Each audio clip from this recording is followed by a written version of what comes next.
You're listening to an Airwave Media Podcast.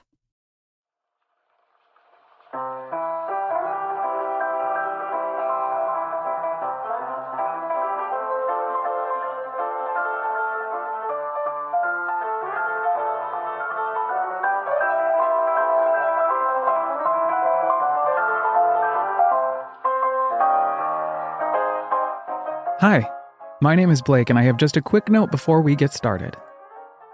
Actually, it's more like a recommendation because this podcast is an immersive audio storytelling experience. Part fact, part fantasy. It's best that you listen with headphones on, imagination on, and everything else turned off. Oh, and by the way, I won't be hosting this episode. In fact, I didn't even write it. My friend Stev did, and just like Isabel and Dylan before him, I'm honored that he's taking the guest reins for today's episode. So I'm going to let him take it from here. Hi, Stev. Hello, Blake. Go for it. Now?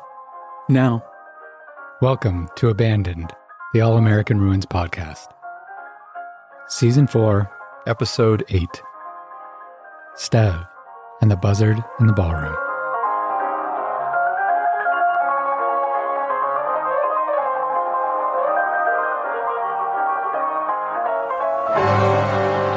Tonight's story is somewhat unique and calls for a different kind of introduction. The story of a man who seeks salvation in the rubble of a ruined world. We hope you'll share this very strange experience with us.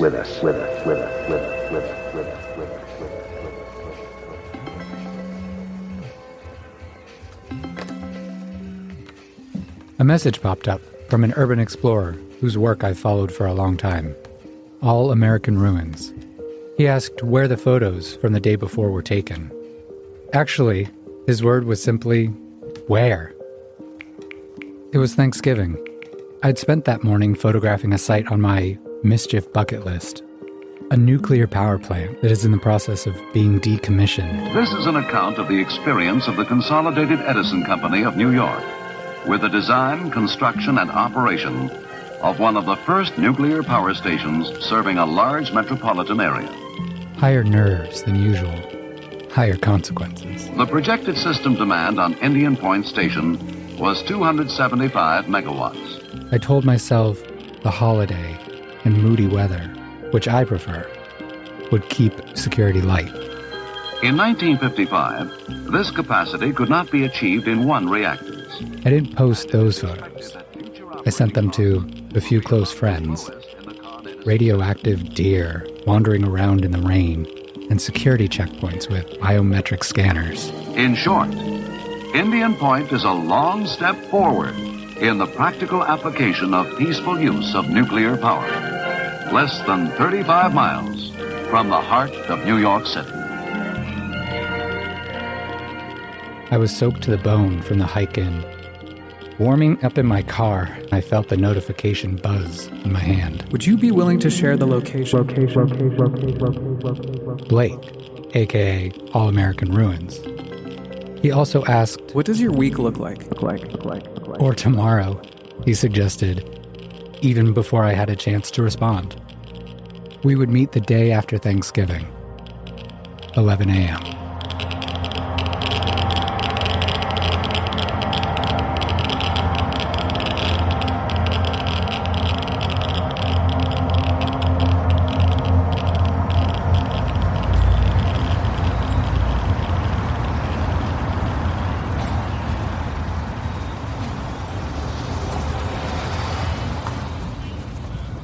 The day earlier, the day before Thanksgiving, I got out of work early. We finished loading out Once Upon a Mattress, a Broadway musical I had worked on the rigging package for, which, in layman's terms, means the stuff set pieces hang on, the hardware that supports major productions. Of all the tools we use in rigging, ropes and chains are the most basic.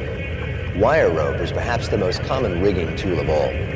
Chains are often used on smaller hoists, and they can be made into slings as well. On my way home, I pulled over into the parking lot of a Catholic school without really thinking about it. Across from it sits Colonial Terrace, an abandoned event space I already knew, or thought I did.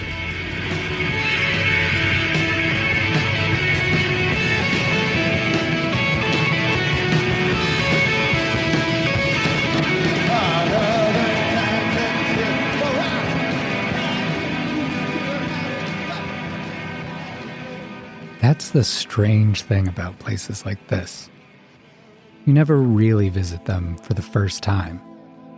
You just arrive at the moment you're finally paying attention. I'd been here once before, over a year ago. Close to my house, easy, accessible. The kind of place that doesn't demand much effort, which should have been my first clue that it wasn't finished with me. Yet. As I sat there, I had the faintest sense that I was early for something. If you're not early, you're late. Or late. Less than 5% of people in America are punctual. I couldn't tell which. And those people stand out. As a matter of fact, if you want to stand out... The building looked the same, but not. Like a photograph taken just before someone steps into the frame. There was something small I'd noticed the last time. Something I couldn't name. Not an object, not a room, just a feeling. Like catching your reflection in dark glass and not being entirely sure it's you. Why is it that people are not punctual? 2 reasons. One is they don't realize how important it is. It never occurs to them that when you are late for an appointment, you are insulting the person who has agreed to see you at that time. If you are in sales and late for appointments... I turned off the car and stepped out anyway. The last time I was here, there had been access through a broken door at ground level. Since then, it had been significantly boarded up and secured. I was about to give up, but on a whim, I climbed onto a railing, then up onto the roof to see if any of the upper windows were still open. Not rushing, not hiding, just moving the way you do when you're not trying to win anything. I felt exposed up there. Too visible. I was already preparing to leave. I wasn't particularly set on getting in. I'd been inside before. This wasn't a destination, more of a check-in. I wanted to know if the place still recognized me.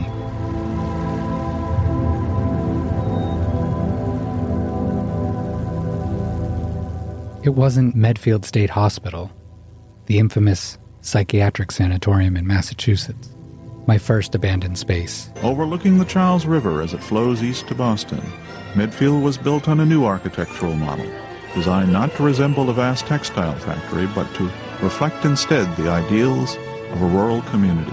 A place where childhood mischief and adult grief exist at the same time.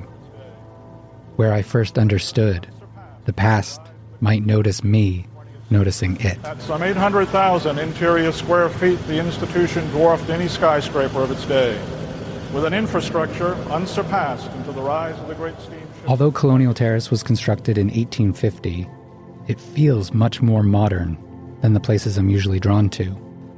Its intrigue comes from how well preserved it is. Family photographs sit on desks. Clothes hang in closets. It felt like people meant to come back. They just didn't.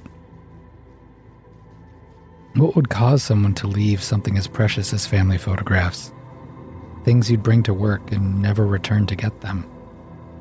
What kind of moment makes someone walk away from that?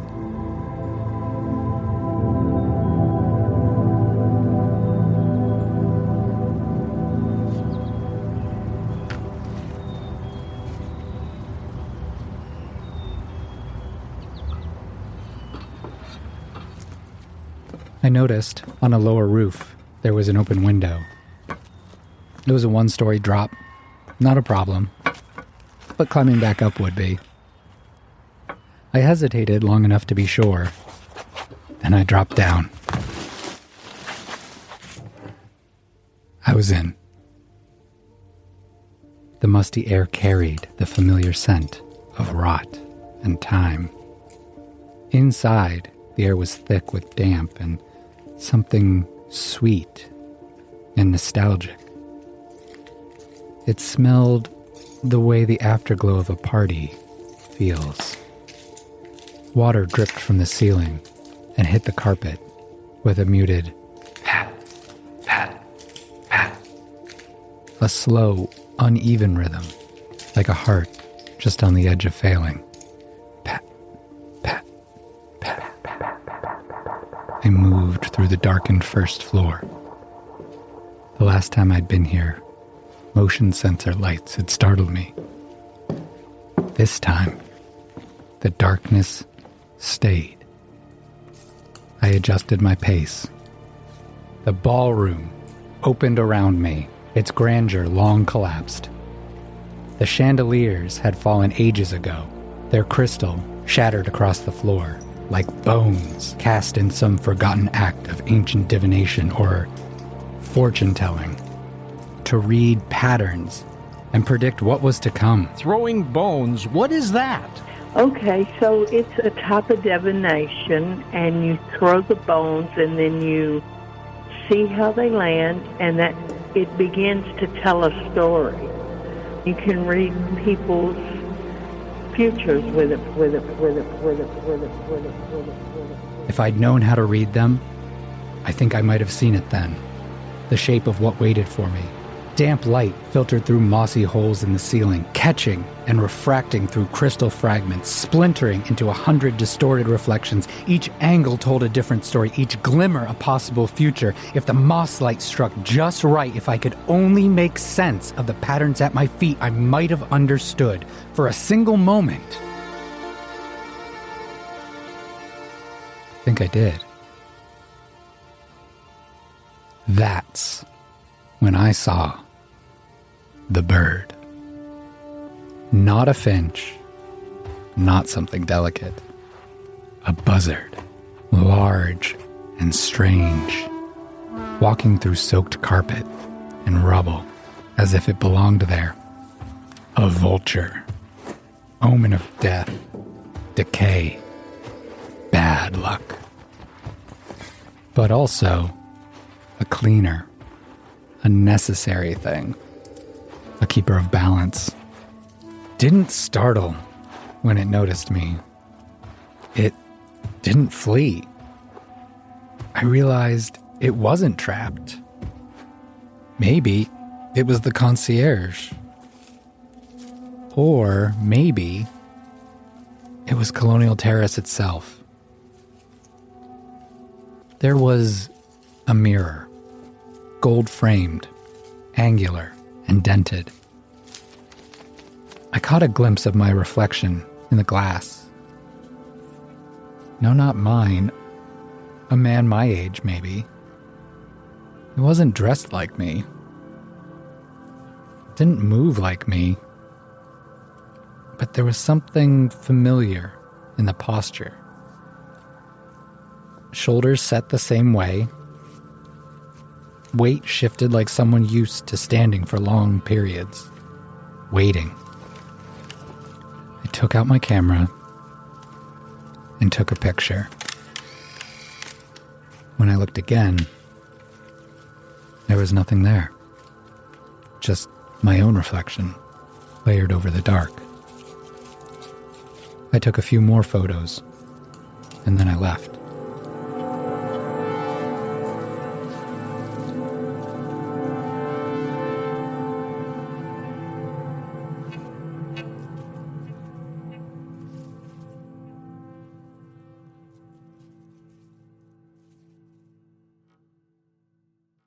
I posted them.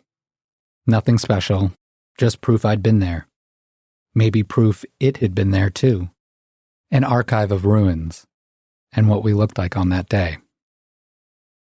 A few people reached out to say they liked them. 2 messages stayed with me. One was from an artist named Hope. Is this Colonial Terrace? A big-eyed, sad face emoji followed. Hope is a friend whose work I admire because she captures ordinary things most people overlook, and also political themes most people are afraid to approach. When I first got there as a kid, it was still completely family-owned. I could recognize the ache, Colonial Terrace was from real past, not my imagination. I had questions, always so many, but she answered, gently, carefully, from inside the memory of it. What she talked about first wasn't the decay, it was the people. Jack Levitz and his sister, Sheila Droege. And so Jack was more like the showman of things. Sheila was more on the accounting and office sides of things. Jack would be the person who would like show you around the big pageantry of the place. Jack and his wife, Barbara, had a son, Mitchell. Mitchell had Down syndrome. Mitchell's an author. When they first had Mitchell, they had told Barbara and Jack that he was institution bound, that there was really no hope that they could have a kid like Mitchell have any like real future. They fought for Mitchell to be in regular classes with regular kids. Because of that, Colonial Terrace was very committed to having people with disabilities work there. It wasn't like some places where there are specific programs for that. It was just, you work here and we'll see what you can do. There was Hilly, who was completely deaf, and so they had a whole phone system for Hilly. So Hilly would call you through, and he was a handyman, so he'd call you throughout the building, and it would show up on his end. Hope's memory lingered on the kitchen. One day, Jack had brought me into the kitchen, set me up with some crayons and stuff, and he was going to get me, like, ice cream or cake or something. So, waiting for a little snack at the table, I guess Jack got called away. Things got busy and the lights got turned off on me. So I just kind of sat there in the darkness for, felt like ever. And the whole place just always vibrates and feeling like you're never alone. It felt like this weird sort of limbo. She sat there in complete darkness for a while. She could hear everything. The layered echoes, voices folding over each other, the building working around her. The impression I got is that she wasn't talking about the present building. She was talking about the past, and probably the future. She didn't seem afraid, just aware. That place always, I think vibrating is probably the best term. It feels like it has its own, or felt like it had its own heartbeat.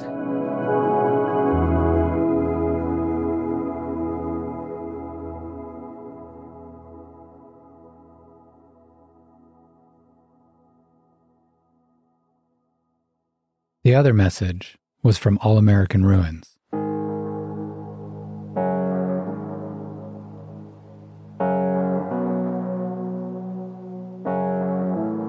I'm not new to exploring abandoned spaces, but I don't share it easily, certainly not with strangers. Still, the timing felt deliberate. I think the bigger problem is the enemy from within. We have some sick people, radical left lunatics, and it should be very easily handled, if necessary, by the military. It was the afterweather of a vicious election season, the kind that leaves the air tasting like ash. They're poisoning the blood of our country. That's what they've done. For someone like me, it had landed like an affirmation of all the worst instincts. They're eating the pets of the people that live there. Order over mercy, cruelty dressed up as He strength. says, "You're not going to be a dictator, are you?" I said, "No." It was as if Colonial Terrace had decided to introduce me to someone else who could hear it breathing. Except for day one. I think Blake was already listening, and had been the whole time. Trump's comments are sparking outrage today. Stunning comments about a potential second term.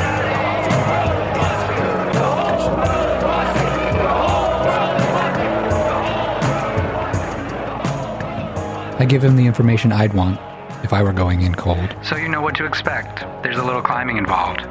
Up to the roof in the back, and then a drop down to the lower roof with a window. My impression is that he does this professionally, so I keep it spare. Enough to be useful, not enough to feel like instruction or patronizing. I don't usually explore with other people. You never really know someone's awareness, their comfort with risk, their instincts. Anytime I've brought someone along before, it's hard to be present. Half present with the place, half watching them. counting steps, imagining consequences. Alone, I know my limits. I can accept responsibility for myself. Responsibility for someone else is different. If something went wrong, I don't know how I'd carry that.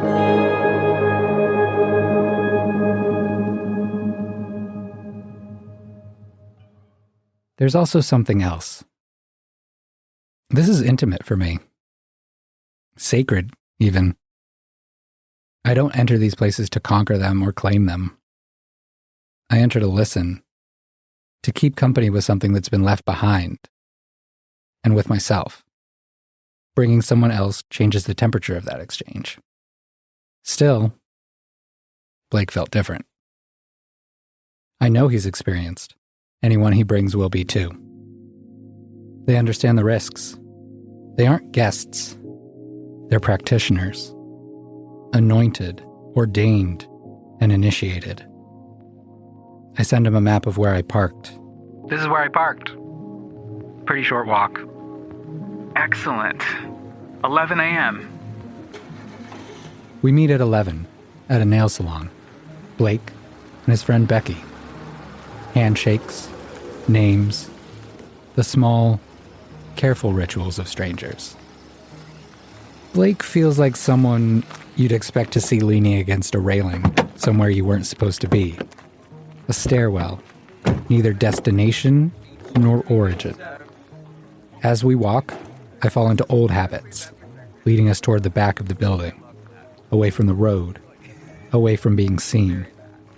That's where I always start. It's how I taught myself. Approach quietly, increase risk slowly, never force entry. I've learned most abandoned places prefer to be approached on their own terms. Wait long enough in stillness, attentive and unafraid, and the place will decide when and how it will reveal the way. How do you plan on getting into this thing? The last time I was here, the access was from the back, and I had to climb up a railing and onto the... Up close, the building does what it always does. It impresses, untouched, elegant, quiet in a way that feels intentional. Coy, like it's pretending not to notice us. Something between a hotel and a memory. Kind of like a railing and then... I show Blake and Becky where I climbed in before. I can feel Blake taking my measure. Or maybe the building is. We decide to try the lower access, behind the bushes, just to see. We take a few steps. Becky stops. What about that door? She opens it. The ballroom yawns wide, patient and amused, as if we finally said the right thing. Of course. Of course it's that easy.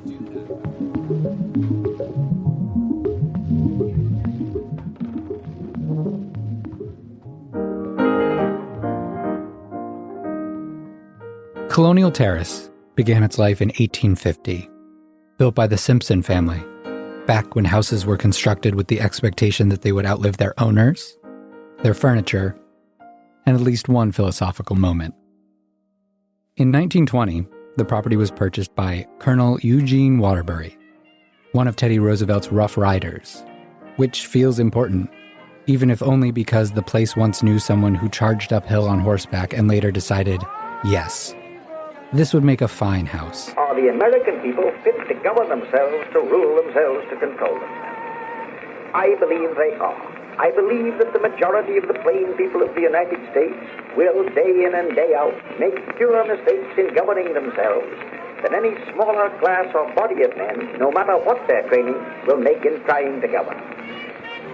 I think to myself, Colonel Eugene Waterbury was someone who stood up very straight, even in slippers.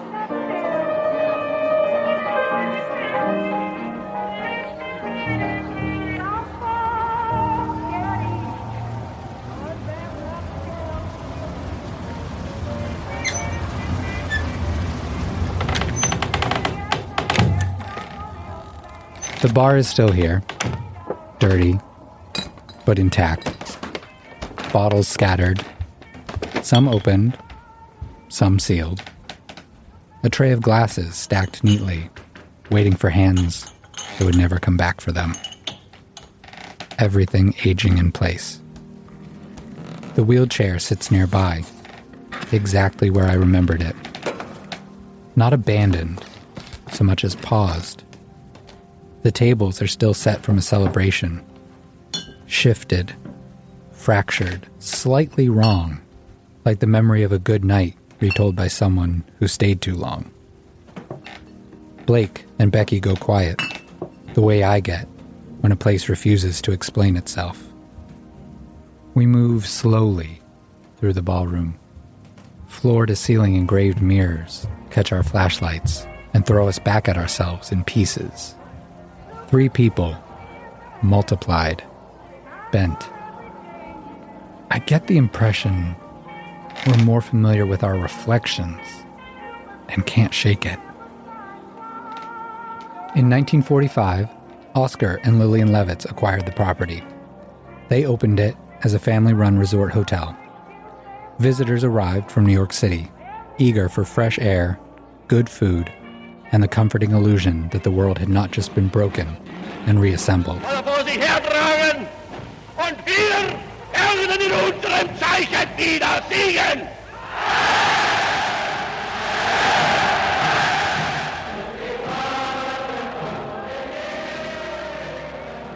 Those visitors stayed weekends.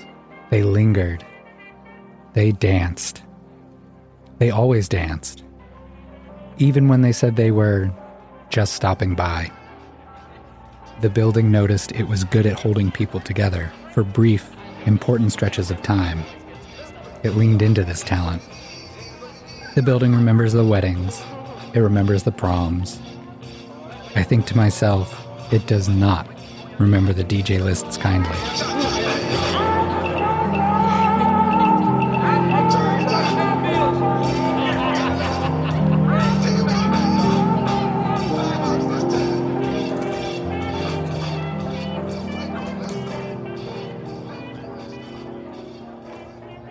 We drift into the kitchen.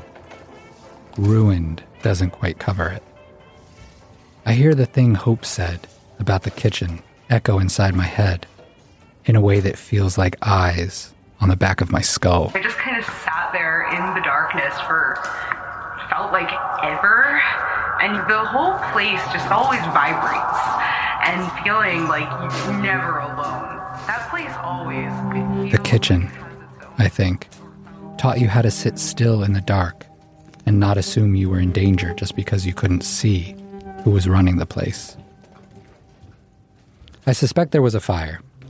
The floor is a mess of broken tile, glass, and things that crunch when stepped on.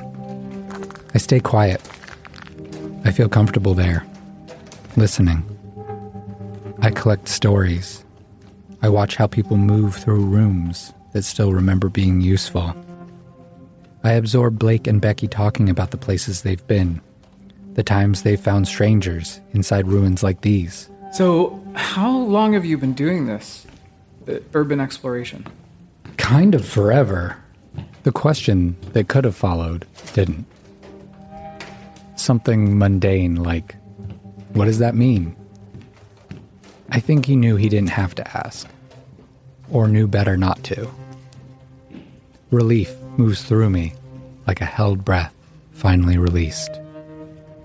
I slow down and start noticing the small things. That's what happens when you return to places like this. The grand gestures recede, and the building lets you see its quieter tells. The scuffs. The objects that didn't matter until nothing else did.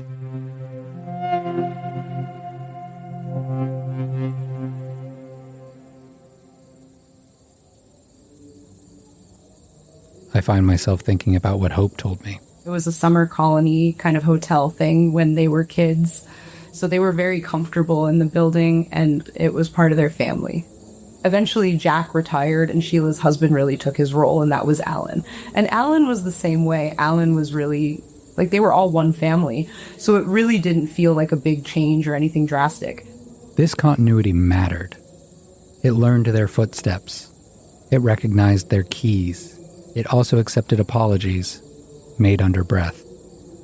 For decades, Colonial Terrace hosted weddings, proms, anniversaries, retirements, and celebrations that mattered intensely for one night, and then filed themselves in memory. Alan convinced me to go to my senior prom. I absolutely was dead set against going, and he was like, no, you have to go. So he's like, well, there's going to be a limo. It's going to come and pick you up whether you're going or not. Colonial Terrace remembers dresses, carried upstairs carefully. Vows whispered, louder than planned. Someone crying in the bathroom until another person knocked, asking if they were okay. They usually were, eventually.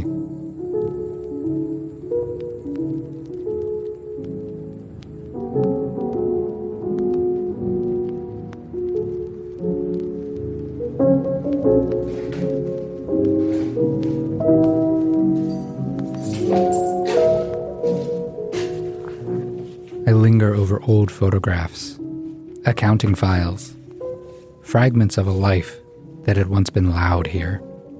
Weddings, celebrations, carefully posed joy. I try to imagine what the place thought it was becoming before everything stopped. Colonial Terrace was never just a venue. It was a witness, a container, a collaborator. Not every building gets to be useful for that long. Not every building gets to be remembered kindly. It notices. There were plans, briefly. An Oregon-based developer proposed a senior care project, spent money, drew diagrams, imagined futures. The pandemic arrived, and the deal withdrew its hand. Later, another proposal followed, this one for active senior rental housing, still winding its way through zoning boards, permits, and the careful bureaucracy of deciding what is allowed to continue existing. The building understands zoning law in the same way cats understand gravity, intellectually offended, but resigned. When it's time to leave, I feel an unexpected pull to hug Blake, like greeting an old friend you don't remember meeting. Beneath that is something else. Familiarity, recognition, grief talking to grief, trauma recognizing its own handwriting. The truth is, we didn't meet at Colonial Terrace. We met daydreaming at the dairy farm. We met exploring the side streets and wards of Medfield State Hospital, everything existing at once, like folklore does, like memory does, like healing does. Out of order. That's how these buildings work. They're not haunted by ghosts so much as by timing. An Ouroboros disguised as a catering hall. Healing doesn't always look like progress. Sometimes it looks like recognition. Colonial Terrace is a place built to bring people together for important moments. It's good at it. It's had lots of practice. It got to do that again. Blake and I are looking at the same thing, from opposite sides of the glass. Two angles on the same reflection. And the mirror, quiet, cracked, patient, is Colonial Terrace. I am leaving Colonial Terrace, where we met, for what is certainly the last time. It is incredibly unsafe. And, I think parts of it will stay standing unless they knock it down. I'm crossing the street away from Colonial Terrace now. I don't know, it's a mix of feelings, as you could imagine. Just feeling introspective and walking away from Colonial Terrace for the last time.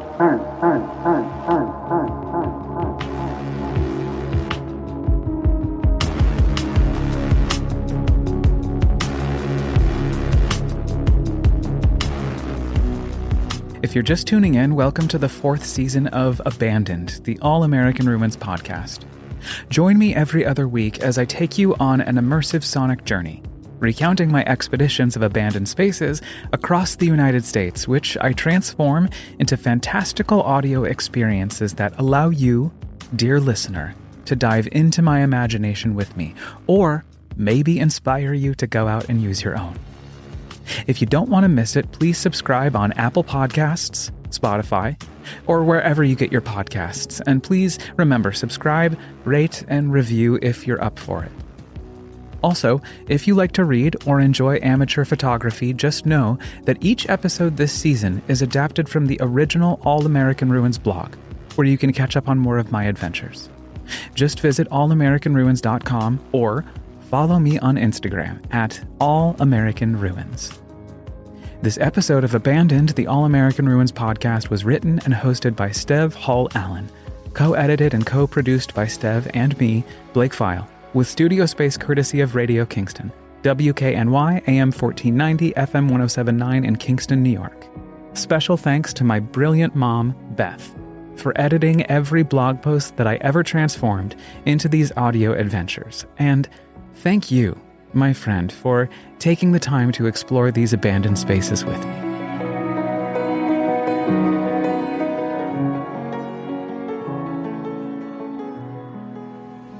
Thank you, and good night, night, night.